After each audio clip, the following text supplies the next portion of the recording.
참된 만족이라는 제목으로 오늘 하나님 말씀을 전하겠습니다. 그럼 오늘은 추수감사 주일인데요. 올 한 해 하나님께서 우리에게 베푸신 풍성한 은혜를 기억하며 감사의 예배를 올려드리는 날이죠. 그럼 오늘 예배를 드리는 여러분의 마음은 어떠신가요? 그 무엇보다도 우리의 마음이 감사의 고백으로 가득해야 추수감사절 예배겠죠. 정말 우리가 살아온 날들을 돌아보며 걸음걸음 하나님의 은혜의 손길이 미치지 않은 것이 없음을 고백하며 진심으로 감사하는 그런 마음으로 하나님 앞에 지금 예배하고 계신가요? 지난 주일 예배 설교 시간에 제가 질문을 한 가지 드렸습니다. 기억나시는지 모르겠어요. 기도가 쉬울까요? 기도가 어려울까요? 라는 질문이었어요. 자, 오늘도 한번 제가 질문해 보겠습니다. 여러분은 감사가 쉬운가요? 감사가 어려운가요? 우리의 마음이 하나님을 향한 감사로 가득한가요? 아니면 나도 모르게 터져나오는 불평과 불만이 더 많은가요? 오늘 우리가 읽은 본문의 말씀을 보면 감사가 결코 쉬운 것은 아닌 것 같아 보여요. 자, 오늘 말씀의 배경은 이렇습니다. 예수님께서 이제 곧 십자가를 지시기 위해 예루살렘을 향해 길을 가고 계셨어요. 자, 11절 말씀을 함께 읽겠습니다. 시작. 예수께서 예루살렘으로 가실 때 사마리아와 갈릴리 사이로 지나가시다가 자, 이때 한 마을에 들어가시는데 그곳에서 10명의 나병 환자들을 만나시게 돼요. 자, 12절을 읽겠습니다. 한 마을에 들어가시니 나병 환자 10명이 예수를 만나 멀리 서서. 자, 여기 보면 예수를 만나 어디에 섰어요? 가까이에요? 멀리 서서라고 되어 있습니다. 여러분, 구약의 율법 규정에 의하면 나병 환자들은 일반인들의 곁에 다가가서는 안 되도록 되어 있죠. 거리를 두고 입을 가린 채 부정하다 부정하다라고 외쳐야만 했어요. 사람들이 모르고 가까이 와서 접촉하는 것을 방지하기 위해서죠. 그래서 나병은 참 무서운 병이에요. 사회적으로 고립되고 소외되는 병입니다. 나병에 걸린 것이 확인되는 순간부터 가족과 공동체에서 떠나야 돼요. 사회에서 가장 소외된 채 살아가야 하는 이들이 바로 이 나병 환자들이죠. 몸도 아프지만 사람들로부터 낙인이 찍힌 채 저주받은 사람인들 양 그렇게 비참하게 살다가 그렇게 외롭게 쓸쓸하게 죽어가야 했던 이들이 바로 이 나병 환자들이었습니다. 자, 몸은 어떤가요? 마음만 문드러지는 것이 아니죠. 피부에 염증과 고름, 심지어는 괴사가 일어나서 손가락도 발가락도 코도 귀도 다 떨어져 없어져 버리고 마는 끔찍한 병이죠. 지금도 가난한 제3세계 나라들에는 수많은 사람들이 나병으로 그렇게 치료도 받아보지 못한 채 죽어가고 있다고 해요. 예수님을 멀리 서서 만난 10명의 나병 환자들은 세상의 가장 밑바닥에서 절망 가운데 살아가고 있던 이들이었습니다. 자, 이들이 누구를 만나게 돼요? 예수님을 만난 거예요. 여러분, 이미 예수님은 3년의 공생애를 다 보내시고 이제 예루살렘의 십자가 사역을 앞두고 있는 시점이라 이들 역시도 예수님에 대한 소문은 많이 들었을 거예요. 죽은 사람이 살아나고 시각장애인이 보게 되고 청각장애인이 듣게 되고 중풍병자가 일어나 걸어가고 다른 나병 환자가 나았다는 소문을 이들도 분명히 알고 있었습니다. 그래서 이들도 예수님을 만나자마자 멀리 서서 소리쳤어요. 13절을 읽겠습니다. 시작. 소리를 높여 이르되 예수 선생님이여 우리를 불쌍히 여기소서 하거늘. 자, 이들은 소리를 높여 외쳤어요. 예수 선생님이여 우리를 불쌍히 여기소서. 여러분, 얼마나 간절했을까요? 이들의 이 간절한 부르짖음에 예수님께서 은혜를 베푸셔요. 14절을 읽겠습니다. 시작. 보시고 이르시되 가서 제사장들에게 너희 몸을 보이라 하셨더니 그들이 가다가 깨끗함을 받은지라. 예수님께서 이들에게 한 말씀을 주셨어요. 제사장에게 가서 몸을 보이라는 겁니다. 원래 구약의 율법에 의하면 처음 나병이 의심되는 증상이 나타난 사람은 바로 제사장에게 찾아가서 그것이 나병인지 아닌지를 진단받아야만 했어요. 그리고 나병이 치유된 것으로 생각이 되면 다시 제사장에게 찾아가 완치 여부를 확인받게 됩니다. 그리고 제사장이 나았다는 것을 선언하면 공식적으로 다시금 가족과 공동체 안으로 들어갈 수 있었습니다. 예수님께서는 10명의 나병 환자들에게 다른 말씀은 하시지 않으셨어요. 제사장에게 가서 너희의 몸을 보이라고만 하셨습니다. 자, 10명의 나병 환자들은 예수님의 이 한 말씀만 믿고 무작정 제사장을 만나기 위해 가던 중에 자신들의 몸에 변화가 일어난 것을 발견해요. 불치의 병인 나병이 깨끗하게 된 것을 확인한 거죠. 여러분, 이 순간 얼마나 기뻤을까요? 여러분 상상이 되시나요? 10명이 동시에 기적을 경험했는데요. 여러분 처음에 나병을 진단받았을 때 여러분 이들의 심정은 어땠을까요? 그야말로 하늘이 무너지는 것 같은 그런 마음이었겠죠. 삶의 모든 것을 다 잃어버리고 사형 선고를 받은 것 같은 그런 고통이 밀려왔을 거예요. 자, 그리고 긴 세월을 그 고통 속에 살았는데 지금 어떤 일이 벌어진 거예요? 지금 이들이 어떤 상황일까요? 어떤 마음일까요? 그야말로 하늘을 날아갈 것 같은 그런 기분이지 않을까요? 펄쩍펄쩍 뛸 듯이 기쁘지 않았을까요? 완전히 새롭게 태어난 듯이 기뻤을 거예요. 자, 10명이 동시에 치유를 받았습니다. 자, 그런데 그 중에 한 사람이 자기가 나은 것을 보고는 예수님께로 돌아와요. 자, 15절 말씀을 읽겠습니다. 시작. 그 중에 한 사람이 자기가 나은 것을 보고 큰 소리로 하나님께 영광을 돌리며 돌아와. 이 사람은 큰 기쁨과 감격의 순간에 큰 소리로 하나님께 영광을 돌립니다. 그리고 예수님께 감사를 고백해요. 16절 말씀을 읽겠습니다. 시작. 예수의 발 아래 엎드려 감사하니 그는 사마리아 사람이라. 예수님의 발 아래 엎드렸대요. 조금 전에 이 사람은 이렇게 예수님 곁에 가까이 다가올 수 있는 사람이 아니었죠. 불과 얼마 전까지만 해도 그럼 어땠어요? 예수님의 멀리 서서 예수님께 소리쳐 긍휼을 베풀어 달라고 소리쳤는데 이제는 예수님 바로 발 앞에까지 온 거예요. 왜요? 나병이 깨끗함을 입었으니까요. 자, 그리고 우리 예수님께 감사의 고백을 합니다. 예수님 감사합니다. 제게 새 인생을 허락해 주셨습니다. 예수님 때문에 저는 다시 태어났습니다. 아마도 감격의 눈물을 흘리며 예수님의 은혜에 감사의 고백을 했을 거예요. 성경은 이 사람이 사마리아 사람이라고 기록을 하고 있는데요. 여러분 사마리아인들은 어떤 사람들이죠? 혼혈 유대인들이죠.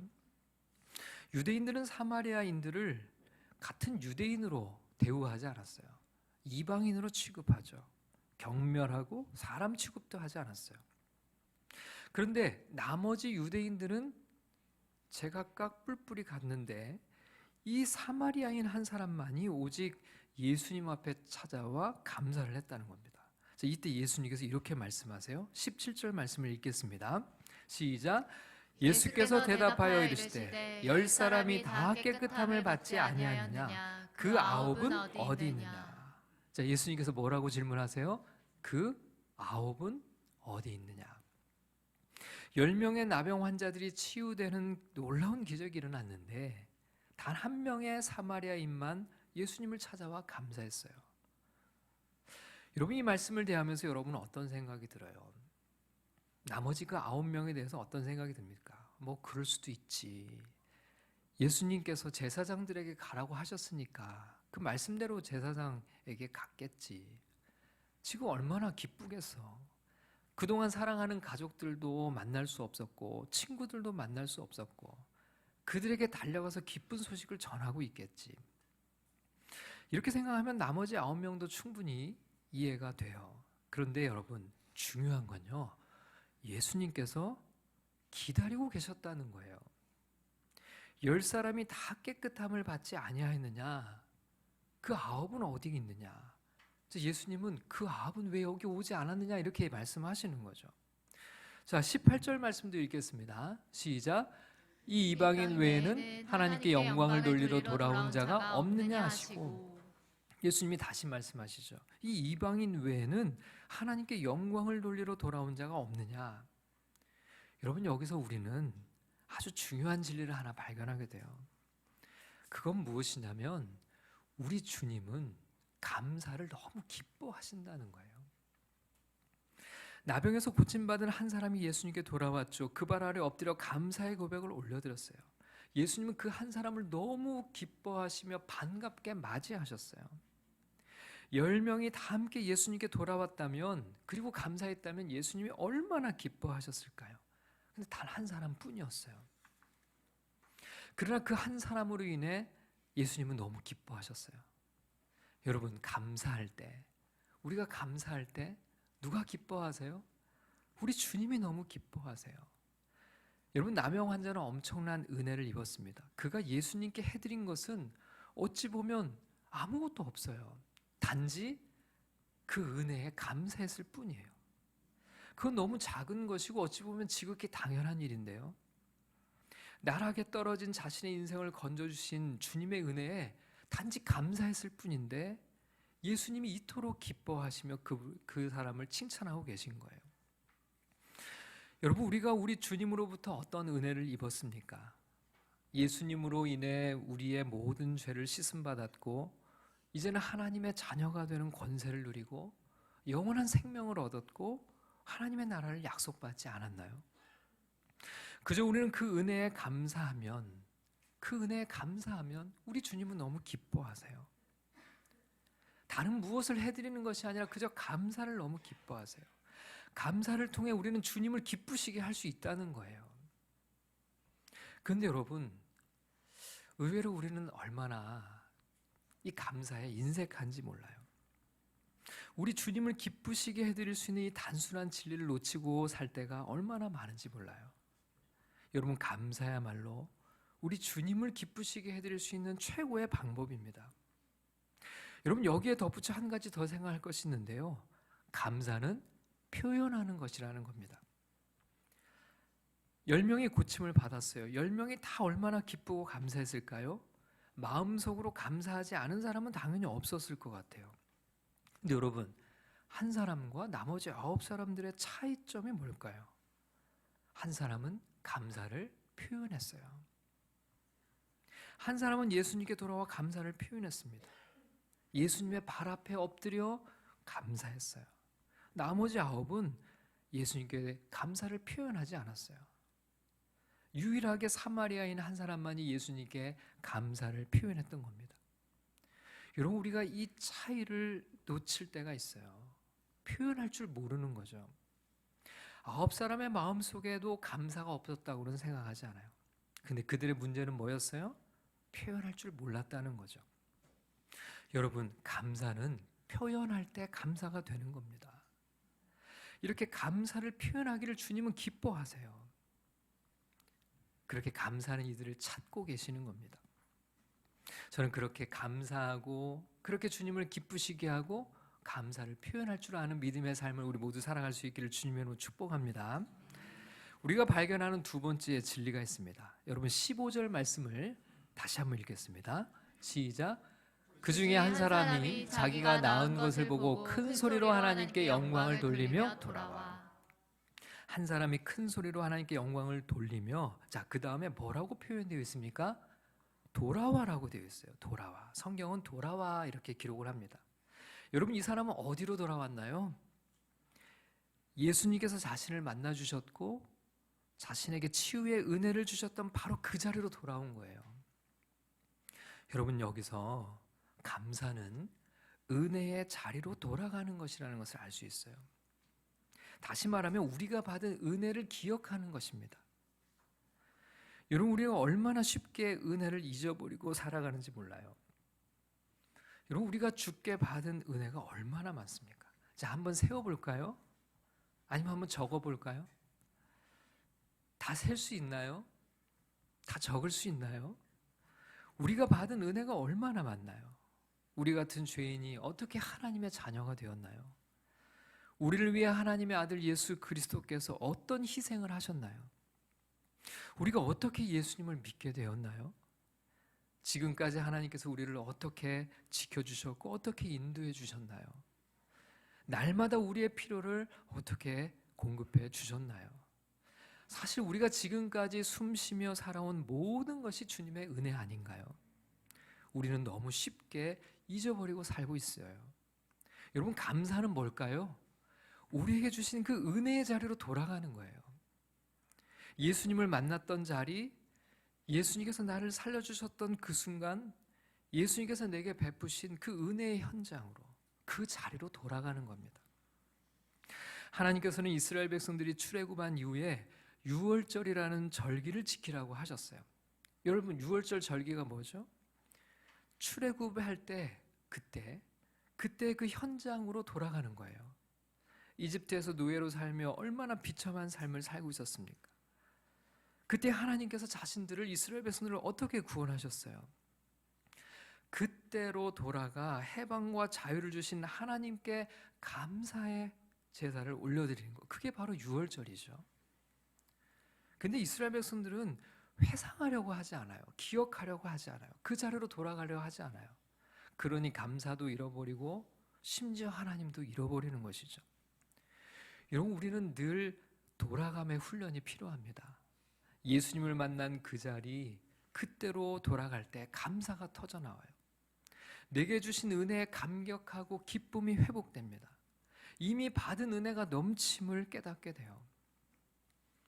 여러분, 혹시 우리 가운데 감사할 일이 없다고 여기는 분이 계신가요?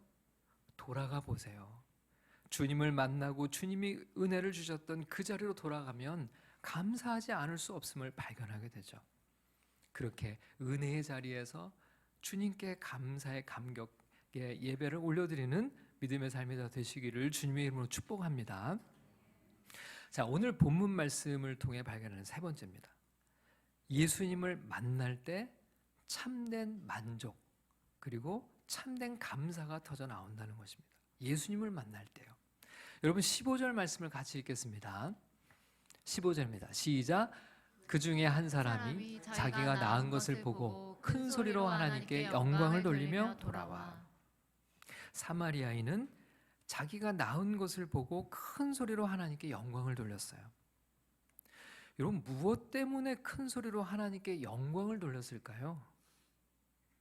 여러분, 16절 말씀도 같이 읽어보겠습니다. 시작. 예수의 발 아래 엎드려 감사하니 그는 사마리아 사람이라. 자, 그리고 그는 예수의 발 아래 엎드려 감사했다고 기록해요. 그는 여러분 무엇을 감사했을까요?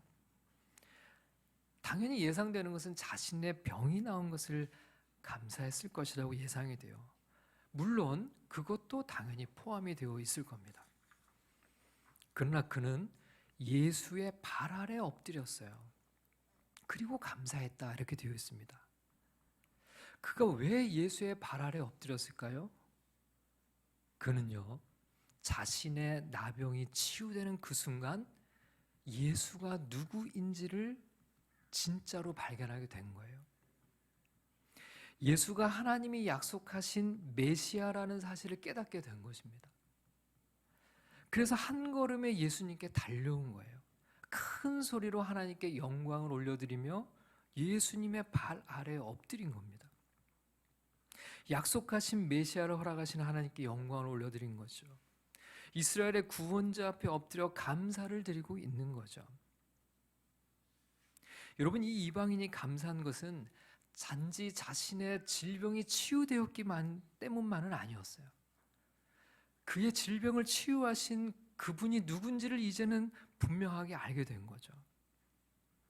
예수 그리스도를 만난 것 때문에 그는 한 걸음에 예수님께 달려온 겁니다.